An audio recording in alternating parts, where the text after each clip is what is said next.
Bien, nous sommes à Sipopo, une banlieue de la grande ville de Malabo, où nous allons assister aujourd'hui à l'ouverture du sommet, 17e sommet de l'Union africaine. Et dans ce cadre, notre télévision s'est déplacée pour suivre en direct les travaux qui vont se passer à Malabo. Alors, il faudra d'abord rappeler que Sipopo, c'est une banlieue, comme je l'ai dit, à 50 km de la ville de Malabo. Cette ville est aujourd'hui devenue presque une cité moderne grâce aux efforts fournis par le gouvernement équato-guinéen. Et sans plus tarder, nous allons entrer dans la salle, voir les travaux, comment ça se passe et comment cela va se dérouler dans les contextes que vous savez. Mesdames et messieurs, nous annonçons l'arrivée des chefs d'État de l'Union africaine.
Président de la Commission de l'Union africaine, pour prononcer son allocution.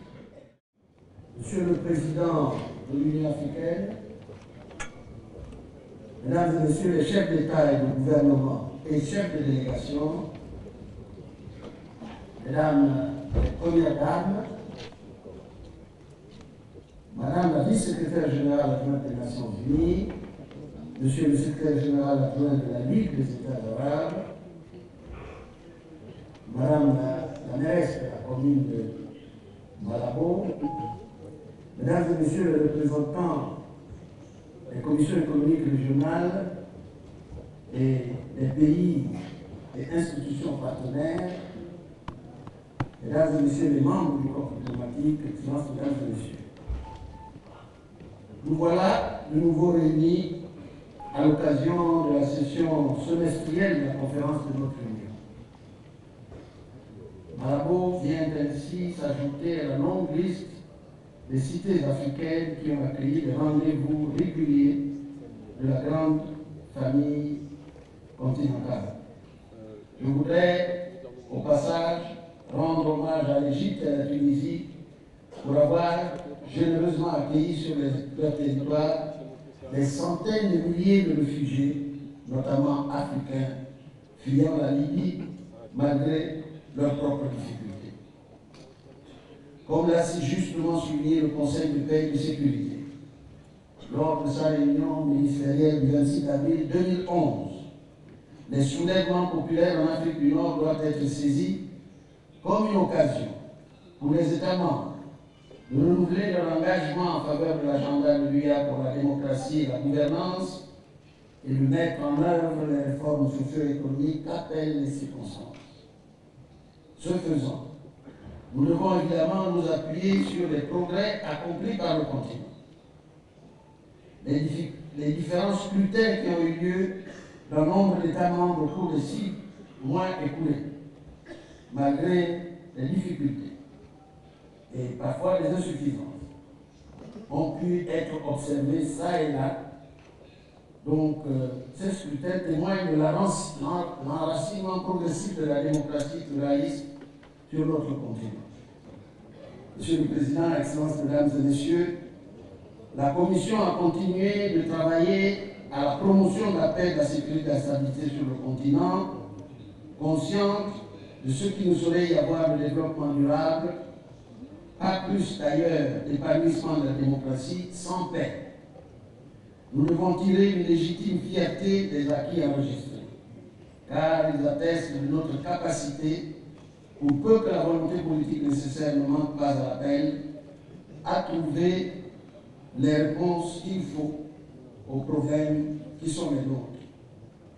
Ils apportent aussi la preuve, s'il en était besoin, que la quête de la paix requiert le leadership africain, que nos partenaires se doivent, dans leur intérêt bien compris, de conforter et de soutenir par leur concours politique, matériel et financier. Certes, les défis sont énormes, mais je note avec satisfaction que notre sommet se tient quelques jours après que les partis ont réussi avec la facilitation persévérante et méritoire du groupe de mise en œuvre de haut niveau de l'UA à conclure un accord sur les rangements sécuritaires à Abyei. Je félicite pour cette avancée et les exhorte sur cette base à aller de l'avant pour parachever les négociations en cours sur tous les aspects pendant le CPA. Je remercie notre panel de haut niveau, représenté ici par l'ancien président Beki, l'ancien président Abou Salami et l'ancien président Bouyoya.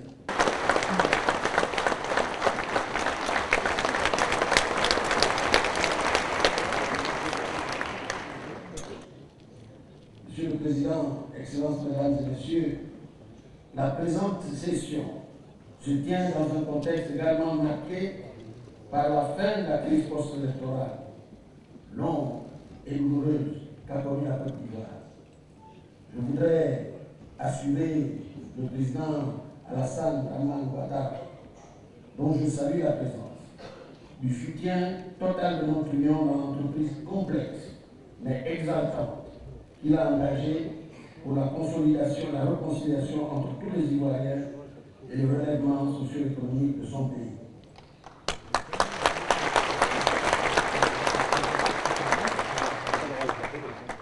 L'Afrique a besoin d'une Côte d'Ivoire forte et prospère, fidèle à sa tradition d'hospitalité et de générosité. Certes, nous aurions tous souhaité que la crise qu'a connue la Côte d'Ivoire fût résolue très vite et pacifiquement. Notre union n'a ménagé aucun effort à cet effet. Après avoir été une des premières institutions à reconnaître la victoire du président Ouattara, l'UA s'est employée à favoriser une issue pacifique, conciliant la préservation de la paix et celle de la démocratie. Le groupe de haut niveau mis en place à cet effet mérite notre reconnaissance unanime. Malheureusement, le refus du président sortant n'a pas permis l'aboutissement de ces efforts. cet état de fait n'a en rien entamé la pertinence des propositions du groupe de haut niveau, comme l'a démontré la décision du Conseil constitutionnel ivoirien proclamant sur leur base le président Ouattara, vainqueur du scrutin présidentiel, la mise en place subséquente d'une commission de dialogue, vérité et réconciliation et la volonté affirmée des nouvelles autorités ivoiriennes de faire avancer le chantier de la réconciliation. Excellences, Mesdames et Messieurs, je voudrais enfin évoquer la situation en Libye, où les manifestations qui ont eu lieu à partir de la mi-février ont dégénéré en guerre civile. S'il est vrai que de nombreuses questions sont inscrites à l'ordre du jour du président Sommet, c'est incontestablement sur cette crise que vos délibérations sont les plus attendues. La crise libyenne a servi de révélateur à nombre de défis liés, 1. à l'inaptitude de nos gouvernements à capter les aspirations légitimes de leur peuple et à leur donner satisfaction à travers des réformes conçues et conduites de manière diligente, démocratique et pacifique. 2. à notre capacité à faire preuve de l'unité de pensée et d'action indispensable au succès de nos efforts. 3. au leadership de notre continent dans la promotion de la paix et de la sécurité en Afrique et à nos relations avec nos partenaires dans la gestion d'une crise qui concerne l'Afrique au premier chef. Et enfin, 4. au respect de la légalité internationale. Le comité ad hoc qui vient juste de tenir 2 réunions successives à Pretoria et à Malabo aura l'occasion de rendre compte de ces efforts. Le comité continue d'explorer toutes les options et possibilités qui se présentent pour favoriser une solution politique.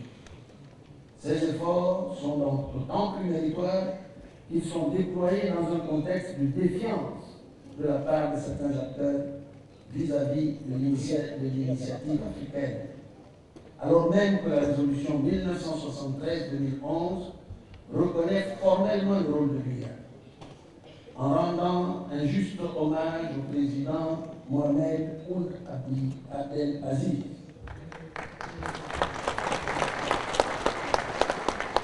Au président Museveni, au président Amadou Toumani Touré, au président Sassou Nguesso et au président Jacob Zuma de leur engagement personnel dans la noble mission de paix qu'ils assurent au nom de l'Afrique. Je tiens à relever, pour m'en féliciter, que la voie du salut que nous préconisons commence à être reconnue. Sans préjudice des résultats de vos délibérations, je voudrais souligner avec force et conviction que c'est seulement dans l'unité et la cohésion que l'Afrique pourra faire œuvre utile en Libye, au service du peuple libyen et de ses aspirations légitimes, et assurer que les propositions et les principes de notre continent sont dûment pris en compte sur la scène internationale.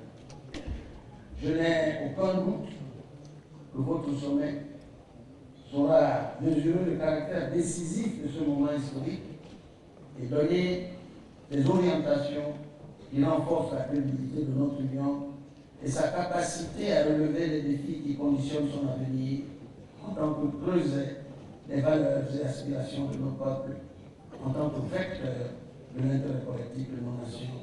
Je vous remercie de votre attention.